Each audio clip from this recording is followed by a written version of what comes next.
Let me ask you something. Nobody asks out loud. When was the last time you sat down, really sat down, not between trades, not while checking your phone, but genuinely sat down in a quiet room and asked yourself why you trade the way you trade? Not what your strategy is, not what your win rate is, not what tools you use or which indicators you follow. Why you make the specific decisions you make, in the specific moments you make them. Because here's what I've learned, and it took me longer to learn this than I'd like to admit. The gap between a trader who wins consistently and a trader who doesn't has very little to do with information, very little to do with analysis, very little to do with the quality of the setup or the sophistication of the system. The gap is almost entirely about probability, and not the mathematical kind, the psychological kind. There was a man who understood this better than anyone who ever participated in financial markets. He spent 40 years studying it, not in books, not in classrooms, but in live markets with real money in real time. He made fortunes understanding it. He lost fortunes forgetting it. And eventually, toward the end of his life, he wrote it down, as clearly as any human being has ever managed, to articulate what it actually takes to win in markets over the long run. His name was Jesse Livermore. And what he figured out about probability, about how to genuinely shift the odds in your favor before a single trade is placed, changed the way I think about markets forever. Stay with me, because by the end of this, the way you think about your next trade will be different, not in a tactical sense, in a deeper sense, in the sense of understanding, maybe for the first time, what probability in trading actually means, and what Livermore spent a lifetime trying to teach anyone willing to listen. He grew up poor. That part matters, not as biography, but as context. Because Jesse Livermore entered markets without the safety net that lets most people be careless with risk. Every dollar he put to work was a dollar he couldn't afford to lose carelessly. And that constraint, that early formative constraint, built something in him that most traders who come to markets with comfortable cushions never develop. It built respect for probability. Not the confident, aggressive kind of respect where you believe you can calculate the odds and always come out ahead. The quieter, more honest kind. The kind where you understand in your bones that the market doesn't owe you anything. That being smart doesn't guarantee being right. That the difference between a good trade and a bad one is not always the outcome. Sometimes it's whether the decision was made with the odds genuinely on your side. He started in bucket shops as a teenager, those betting parlors of the financial world where you wagered on stock price movements without actually owning the underlying asset. And what he did there, from the very beginning, was different from what everyone else did. Everyone else bet on tips, on hunches, on overheard conversations and newspaper stories, and the infectious confidence of whoever had been right most recently. Livermore watched the tape, not for tips, not for confirmation of what he already believed. He watched it the way a naturalist watches weather, looking for patterns, for tendencies, for the moments when the market was giving him genuine information about what was most likely to happen next. He was learning, before he had words for it, what probability in markets actually looks like. Here's something I want you to sit with for a moment. Most traders think about probability the wrong way, and I say that not as a criticism. I thought about it the wrong way for years. I thought probability meant finding setups that were more likely to work. Running the numbers. Win rate times average winner versus loss rate times average loser. The Kelly criterion. Expected value calculations. All of that is real. All of that matters. But it's not where probability lives in the way Livermore understood it. Livermore believed that probability in trading is not primarily a mathematical phenomenon. It's a situational one. And the difference between those two things is everything. Mathematical probability is static. You calculate the odds of an event based on historical data, and you apply that calculation to the present. It assumes the conditions generating those odds are consistent across time. Situational probability is dynamic. It recognizes that markets move through distinct conditions, periods where certain types of trades have genuinely elevated probability, and periods where those same trades have no edge at all, and it requires you to understand which condition you're in before you put a single dollar at risk. Livermore called these conditions the line of least resistance, and his entire framework for increasing the probability of winning was built around one core discipline: only trade when the line of least resistance is clear.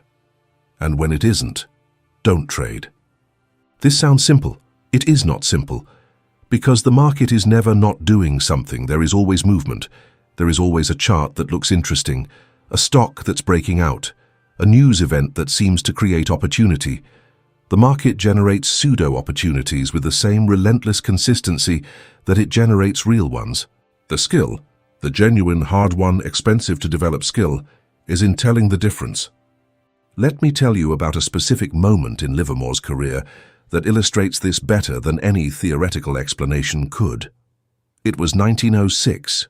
He was 29 years old. He had been trading for over a decade and had accumulated meaningful capital, enough that a wrong call could genuinely hurt him. He was watching Union Pacific Railroad, one of the great stocks of the era. It had been running strong, sentiment was universally bullish, and by every conventional measure the trade was to be long, to own it, to ride the momentum. Livermore was short, not because he had bad news, not because of insider information, not because his fundamental analysis said the stock was overvalued, because the tape was telling him something was wrong. He couldn't fully articulate it at the time. He described it later as a feeling, an instinct developed from years of watching how stocks behave when everything is genuinely healthy versus how they behave when something beneath the surface is shifting. Union Pacific wasn't moving the way it should have been moving, given the positive environment around it. It was laboring, struggling to go up. And in Livermore's experience, stocks that struggle to go up in good conditions are stocks that are being quietly sold by people who know something the market doesn't yet know. He shorted it. People around him thought he was wrong. The conventional wisdom was overwhelmingly against him. And for a period, a genuinely uncomfortable, psychologically challenging period, the trade moved against him. The stock continued to grind higher, and Livermore sat in a losing short position, watching the market disagree with him publicly and expensively. He held, not out of stubbornness, not out of ego, but because the tape, the actual behavior of the stock day after day, kept telling him the same thing. The distribution pattern was real, the laboring was real. His read was intact even as the price moved against him. On April 18, 1906, an earthquake measuring 7.9 on the Richter scale destroyed San Francisco. Union Pacific's critical western infrastructure was gone overnight. The stock collapsed. Livermore covered his short and walked away with a profit that, in today's terms, would be measured in the millions. But here's what I want you to understand about this story, because the easy interpretation is that Livermore got lucky, that he happened to be short when a catastrophic earthquake happened to hit, that the trade worked for reasons he couldn't have anticipated. That interpretation misses everything. Livermore didn't predict the earthquake, he predicted nothing. What he did was read a probability, a genuine elevated probability that something was wrong with Union Pacific, something that the tape was signaling even when the news was saying otherwise. He positioned himself in alignment with that probability. He sized the trade appropriately for the uncertainty. He held when the market disagreed because the signal that generated the trade hadn't changed. And when the event that validated the probability finally arrived, whatever that event turned out to be, he was positioned to capture it. That is how probability in trading actually works. You don't predict specific events. You identify conditions where the odds are genuinely in your favor. You position accordingly. You manage the risk so that being wrong doesn't destroy you, and you give the probability room to play out. The earthquake was the event, but the probability existed before the earthquake. And that's the distinction that changes everything. Now I want to talk about something that sits at the very heart of everything Livermore understood about probability, and it's the thing that took me the longest to genuinely internalize. He called it the time element. And it's this. In markets, being right about the direction is not enough. You have to be right about the direction at the right time. This is not a minor technical point. It's a fundamental truth about how probability works in practice versus how most traders think it works. Here's the experience I'm describing, and I want you to really feel this, because if you've been trading for any length of time, you've lived this. You identify a trade. The analysis is solid, the setup is clean. Everything you know about how markets work tells you this stock is about to move in a specific direction. You enter, and then the stock does nothing. Or it moves against you, or it moves sideways for weeks, grinding you down psychologically until you finally exit, at a loss or at break even, frustrated, and then watches the stock do exactly what you predicted it would do, without you in it. This experience is so common among traders that it almost has a name, being too early. And most traders who experience it chalk it up to bad luck or bad timing, something external, something they couldn't have controlled. Livermore's framework says otherwise. He believed that entering a trade before the pivotal point, before the market itself had confirmed the move, was not bad luck. It was a failure of probability management, because a stock that you believe is about to move up is not the same thing as a stock that is moving up. The first is a thesis, the second is a confirmed probability, and the confirmed probability has a fundamentally different risk profile than the thesis. When you enter on a thesis, before confirmation, you are exposed to all of the risk of being wrong about both the direction and the timing. You can be right about the direction and still lose money because your timing was off and you got shaken out before the move materialized. When you enter on confirmation, when the pivotal point has been crossed, when the market is already moving in the direction you predicted, you are exposed only to the risk of being wrong about the direction. The timing risk has been substantially reduced by the market itself. Livermore was willing to pay a slightly worse entry price in exchange for that reduction in timing risk.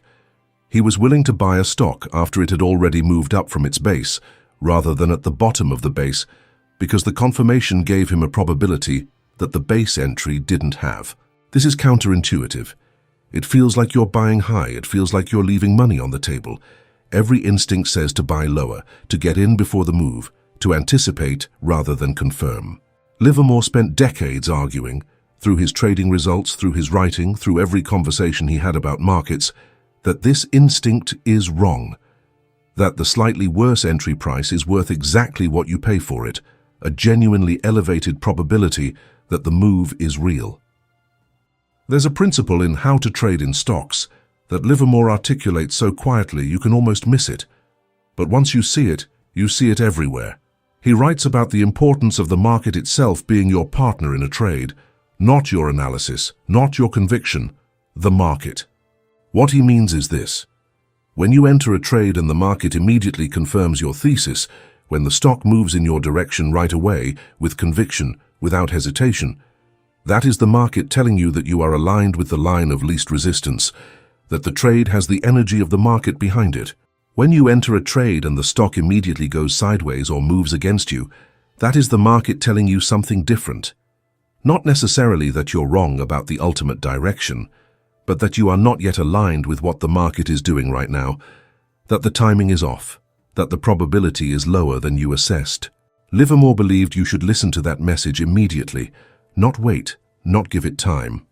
Listen in the first hours and days of a trade, because that early behavior is the most honest feedback the market will ever give you about whether the probability is genuinely on your side. He had a rule that he stated multiple times in different ways across his career. If a stock doesn't behave the way it should after you buy it, something is wrong. Get out. You can always come back when the behavior is right.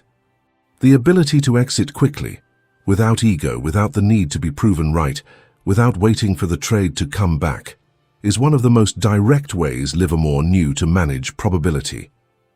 Because the trade that doesn't behave correctly from the start is a trade where the probability has revealed itself to be lower than anticipated. And a lower probability trade is a trade where capital should not be committed. I want to pause here and talk about something that doesn't get discussed enough in the context of probability, and that Livermore wrote about with a clarity that I find remarkable even now. He talked about the relationship between probability and patience, and he made an argument that is so simple it almost sounds obvious, but that almost no one actually practices. The argument is this: you cannot manufacture high probability trades. They exist in the market when conditions create them. Your job is to recognize them when they appear and to act decisively when they do. Your job is not to create them by forcing trades when the conditions aren't right. Every trade you make in a low-probability environment costs you something beyond the financial loss of that specific trade. It costs you capital that could have been deployed in a high-probability environment. It costs you psychological bandwidth, the cognitive and emotional resources that every trading decision consumes. And it costs you the clarity that comes from operating with discipline, which is replaced by the noise and confusion that comes from operating reactively. Livermore was ruthless about this.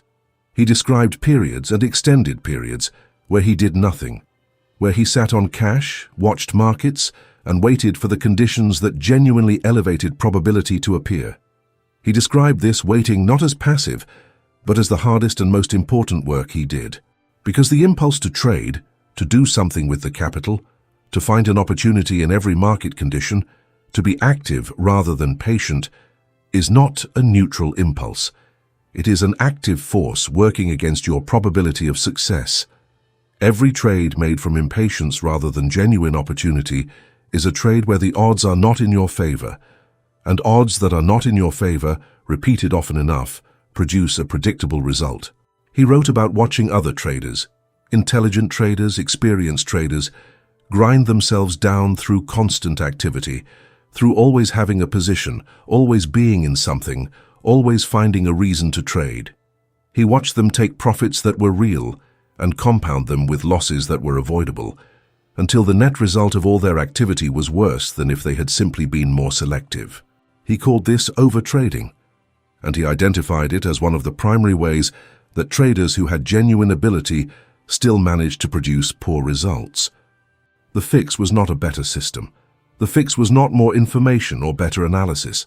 The fix was patience, the willingness to wait, sometimes for weeks, sometimes for months, for the conditions that genuinely elevated probability to appear, and to trade only then. That patience is the foundation of everything else. Without it, every other piece of the framework operates at a fraction of its potential. With it, every other piece becomes dramatically more powerful. Let me tell you what happens inside a trader's mind when probability is genuinely on their side versus when it isn't. Because Livermore described this distinction in a way that I've found more useful than almost any technical framework. When the probability is genuinely elevated, when you're in a trade that was entered at the right moment, in the right conditions, with the market confirming the direction, there is a particular quality to the experience. It's not excitement. Excitement is what you feel before you really understand trading. What you feel when probability is genuine is something quieter, a kind of settled confidence, the sense that you are aligned with something larger than your own analysis, that the market and your thesis are moving together. Livermore described this as being on the right side of the market, and he said that when you are genuinely on the right side, the trade almost takes care of itself. You don't have to fight for it. You don't have to defend your thesis against the tape. The tape is doing the defending for you. He contrasted this with the experience of being in a trade where the probability is not elevated, where you forced a trade, or entered too early, or misread the conditions, and the feeling there is entirely different. There's a constant low-grade anxiety, a need to check the position more than you should, a vigilance that is exhausting because it's defensive rather than confident. The trade never quite settles. It keeps requiring your attention, your justification, your management, because the market is not confirming the thesis. The tape is not your partner. You're fighting it. He said something that has stayed with me for years. The market is never wrong, opinions often are. What he meant was that the tape, the actual price action, the actual behavior of the market in real time, is the most honest information available. It doesn't lie. It doesn't have an agenda. It doesn't care about your analysis or your conviction or your track record. It simply reflects the aggregate behavior of every participant in real time. When your opinion conflicts with the tape, when your thesis says one thing and the price action says another, one of them is wrong, and it's not the tape. The ability to internalize that, to genuinely accept it rather than just acknowledge it intellectually, is the single biggest shift in how you relate to probability in trading. Because once you accept that the tape is always right, your entire relationship with uncertainty changes. You stop trying to be right about the future and start trying to be aligned with the present. You stop defending theses and start following confirmation. And your probability of winning over time goes up in a way that no system or strategy can match. There is a story Livermore told about himself that I think about more than any other. It's in his writing almost as an aside, not presented as a major lesson, but sitting there quietly for anyone paying attention. He describes a period in his career when he was on an extended winning run. Trade after trade had worked. He was operating with extraordinary clarity, following his rules with precision, reading the tape with a sharpness that felt almost effortless. His account was growing. His confidence was high, and then gradually, almost imperceptibly, he started to slip. Not into bad trades, not into obvious mistakes, into something subtler and more dangerous. He started trusting his instincts more than his rules. When a setup appeared that didn't quite meet his criteria for a genuine pivotal point, he entered anyway. Because he'd been right so many times, because his feel for the market was so sharp, because in the glow of extended success, the discipline of waiting for confirmation started to feel like unnecessary caution. He was trading on his track record rather than on probability, and one by one the trades that didn't quite meet the criteria stopped working, because they were never high probability trades. They were high confidence trades, which is a completely different thing. Confidence is internal, probability is external, and the market doesn't care about your confidence. He wrote about this not to confess weakness, but to illustrate something he believed was almost universal among traders who reached a certain level of success. The winning streak becomes its own risk, not because anything has changed in the market, but because something has changed in how the trader relates to the market. The discipline that produced the winning streak, the patience, the waiting for confirmation, the refusal to trade outside genuinely elevated probability, quietly erodes under the weight of its own success. The trader who was humble enough to follow the rules gets replaced gradually by a trader who believes the rules are for people who aren't as good as he is right now. And then the market, with its absolute indifference to confidence and its absolute allegiance to probability, corrects the error. Livermore called this the speculator's most subtle enemy. Not the obvious failure of a bad trade or an obvious mistake. The gradual corruption of a correct framework by the success that framework produces. The only protection he found was vigilance, not against the market, against himself. The daily, active, often uncomfortable practice of asking, am I trading in a genuinely high probability situation right now, or am I trading because I'm on a roll and this feels right? Because those two things feel identical from the inside, and they produce very different results over time. I want to bring this back to you, because this is not history. This is not a story about a man who died in 1940 and whose methods belong to a different era. The dynamics Livermore identified, the way probability works in markets, the way trader psychology corrupts the relationship with probability, the way patience and confirmation and the refusal to force trades shifts the odds in your favor.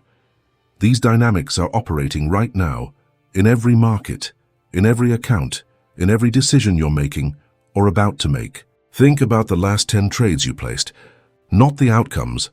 Forget the outcomes for a moment. Think about the process.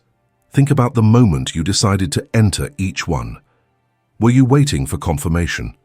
Were the conditions genuinely elevated, the setup genuinely clean, the timing genuinely right? Or were some of those entries forced, made because you felt like you should be doing something, or because you'd been watching a stock for a while and the waiting felt like losing? Be honest, not with me, with yourself. Because Livermore's framework doesn't work if you apply it selectively. It doesn't work if you use it when it's easy and abandon it when your instincts are screaming at you to act.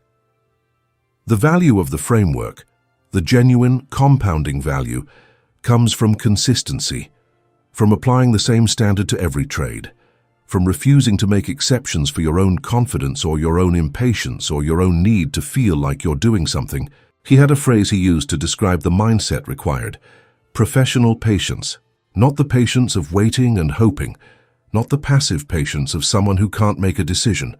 The active, deliberate, costly patience of someone who could act but chooses not to, because the conditions don't merit action, because the probability isn't elevated, Because the line of least resistance isn't clear enough to justify the risk.